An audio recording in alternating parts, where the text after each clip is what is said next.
नमस्कार साथियों, मैं अविनाश दास रेशनल कबीर यूट्यूब चैनल में आप सबका हार्दिक स्वागत करता हूं।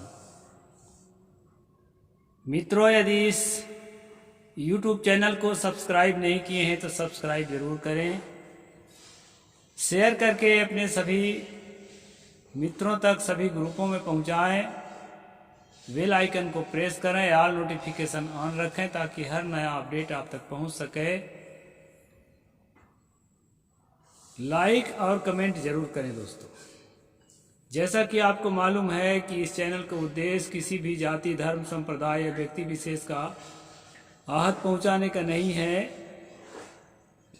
यह चैनल जो है वैज्ञानिक चेतना जागृत करने के लिए, तर्कशीलता को विकसित करने के लिए क्रिएट किया गया है, अब इसी पर कार्यरत है। साथियों, मैं अभी यात्रा पर था। अभी यात्रा से लौटा हूँ। कल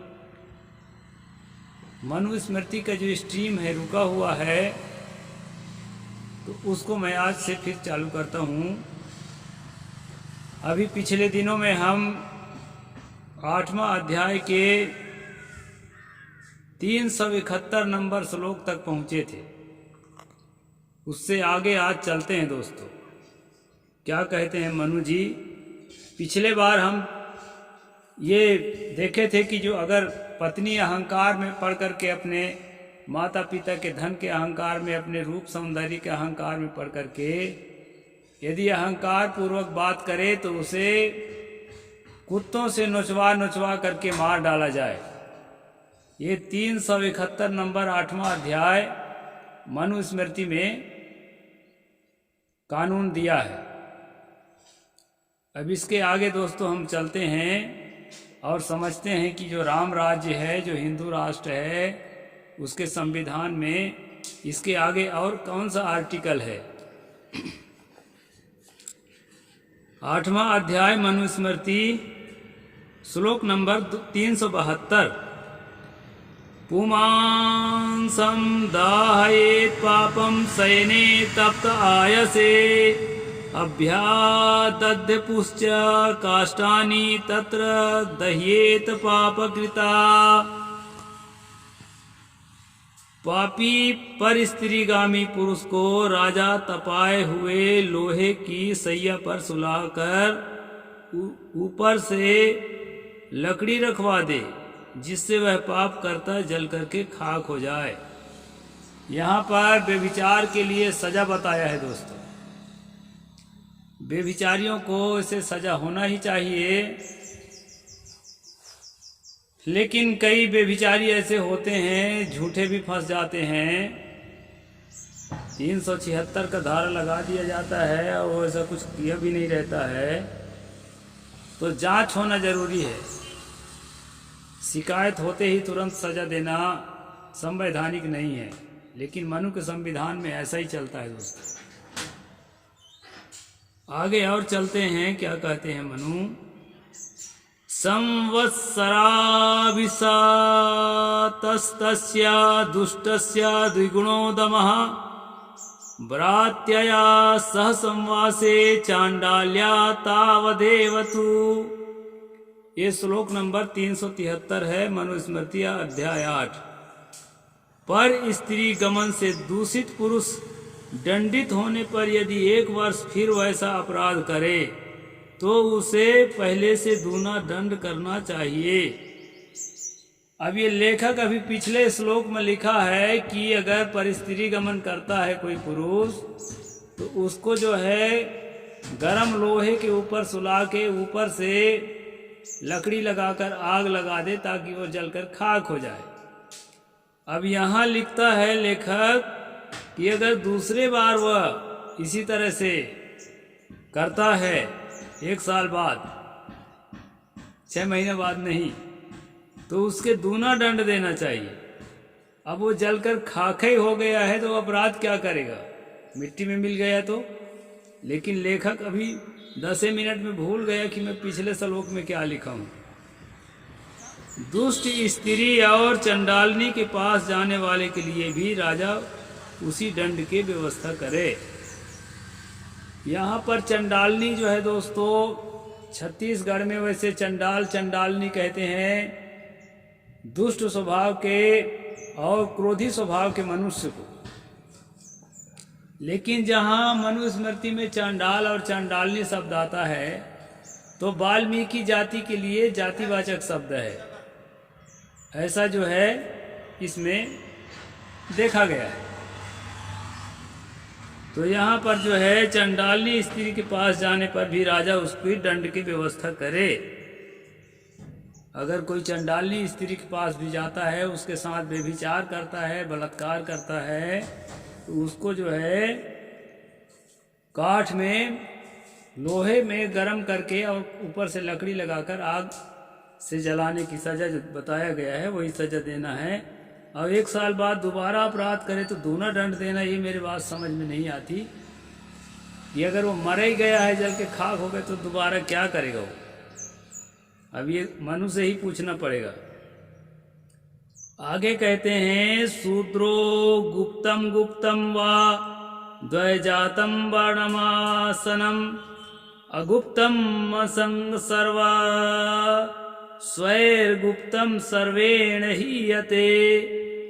ये श्लोक नंबर 374, 8वां अध्याय मनुस्मृति। यहाँ पर मनु ने कहा है दोस्तों, जो शूद्र स्वामी आदि अभिभावकों से आरक्षित द्विजाति ब्राह्मण क्षत्रिय और वैश्य की स्त्री के साथ बलात्कार करे तो राजा उसका लिंग छेदन पूर्वक सर्वस्व हरण कर ले, और रक्षित स्त्री के साथ व्यभिचार करे तो सर्वस्व हरण करने के साथ उसे प्राण दंड भी दे दे। यहाँ पर दोस्तों फिर आपको मैं कई बार बता चुका हूँ कि मनुस्मृति के सारे कानून जाति के आधार पर है। अलग अलग जातियों के लिए अलग अलग कानून है।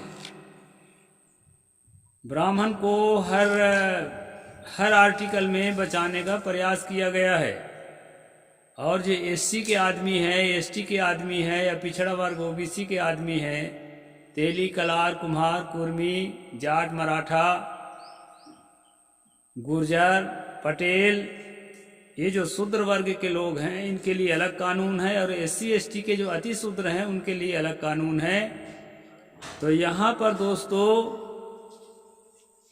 जो भी राम राज के इच्छुक हैं, हिंदू राष्ट्र के इच्छुक हैं, उनको मनुस्मृति एक बार जरूर पढ़ना चाहिए, या मेरे स्ट्रीम को देखना चाहिए और मिलान भी कर लेना चाहिए। कई लोग कहते हैं स्क्रीनशॉट नहीं भेजते हो। अब मैं श्लोक नंबर बता रहा हूँ, मेरे पास कंप्यूटर वाला सिस्टम नहीं है, मैं मोबाइल से बनाता हूँ जी, तो कहाँ से आपको मैं वो सब चीज़ दिखाऊँ? ये कागज दिखा सकता हूँ, देख लीजिए।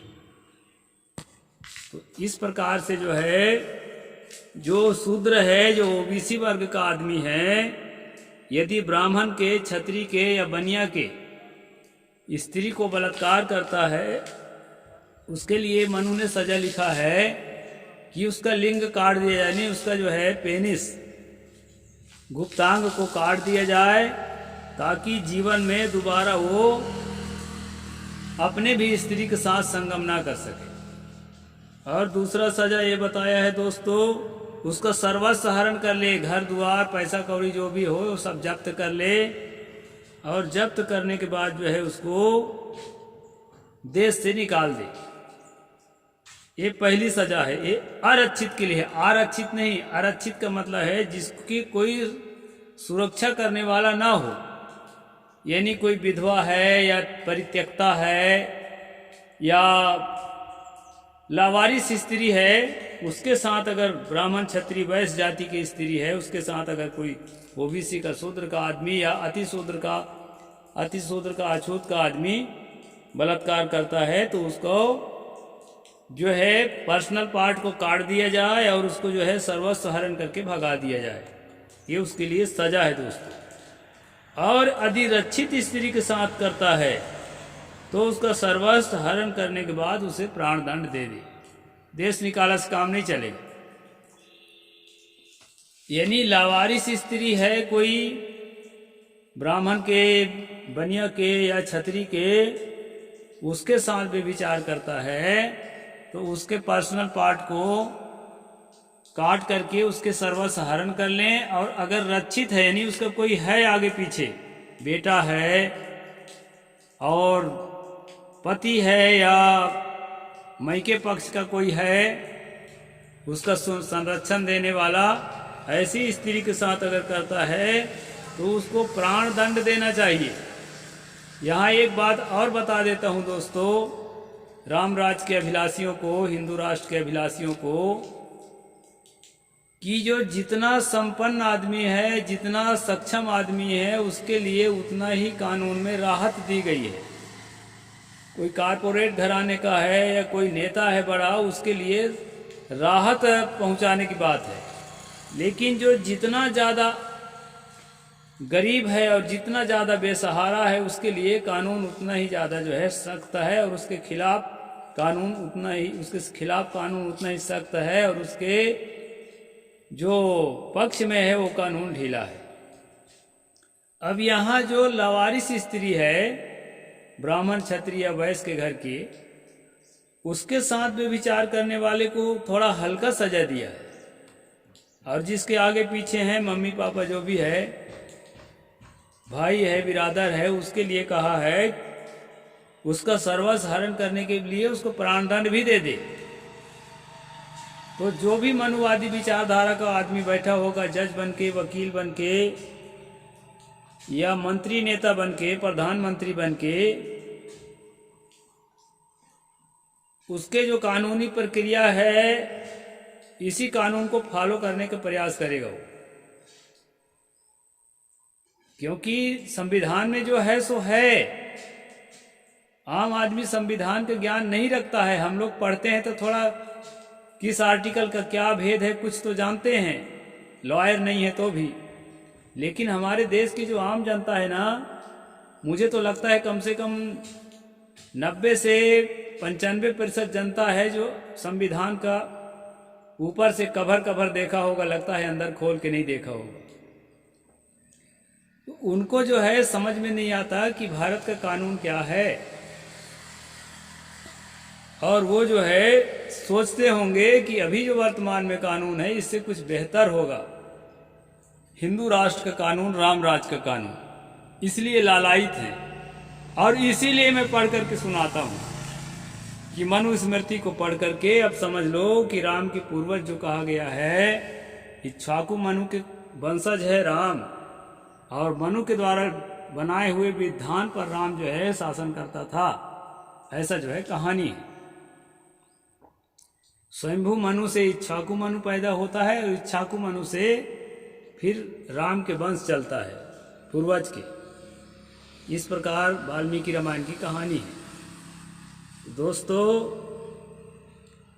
खास बात मैं ये बताना चाहता हूँ, इनके जो विषमतावादी कानून है, जातिवादी कानून है, अलग अलग जातियों के, जैसे मुसलमानों में शरिया कानून होता है, धर्म ग्रंथ के अनुसार कानून निर्धारित करना, वैसे हिंदुओं का ये जो है मनुस्मृति धर्म के अनुसार कानून यानी शरिया कानून है एक तरह का। इसमें जो बताया है दोस्तों, शूद्र के लिए इतना भयानक दंड बताया है, इसके आगे मैं कल बताऊंगा वैश्यों के लिए और क्षत्रियों के लिए क्या कानून है। जिन लोगों को ऐसा लगता है क्षत्रिय वैश्यों को हमको बड़ा राहत मिली होगी, उनका भी पोल पट्टी कल खुल जाएगा। और आप रोज देखिए, पिछले स्ट्रीम जो न देखे हों वो भी देखें। मनुस्मृति भारत के एक एक व्यक्ति को पढ़ना चाहिए और समझना चाहिए कि ये राम राज और हिंदू राष्ट्र की परिकल्पना के पीछे क्या राज छुपा है। इसलिए दोस्तों, आज मैंने आपको बताया कि जो शूद्र जो है अपने से बड़ी जाति के स्त्री के साथ बलात्कार करता है, उसको क्या क्या सजा देना है। अगर वो बेसहारा स्त्री है तो वो अपराधी का लिंग छेदन करके उसके पर्सनल पार्ट को काट के और उसके धन संपत्ति को हरण कर ले। और अगर वो लावारिस नहीं है, बेसहारा नहीं है, सहारा है उसके, उस स्त्री के साथ अगर बलात्कार करता है तो सर्वस्व हरण करने के बाद भी उसको मृत्यु दंड देना चाहिए। ये आर्टिकल जो है मनु का 374 नंबर श्लोक 8वां अध्याय मनुस्मृति। साहिब बंदगी, जय जोहार, जय भीम, जय भारत।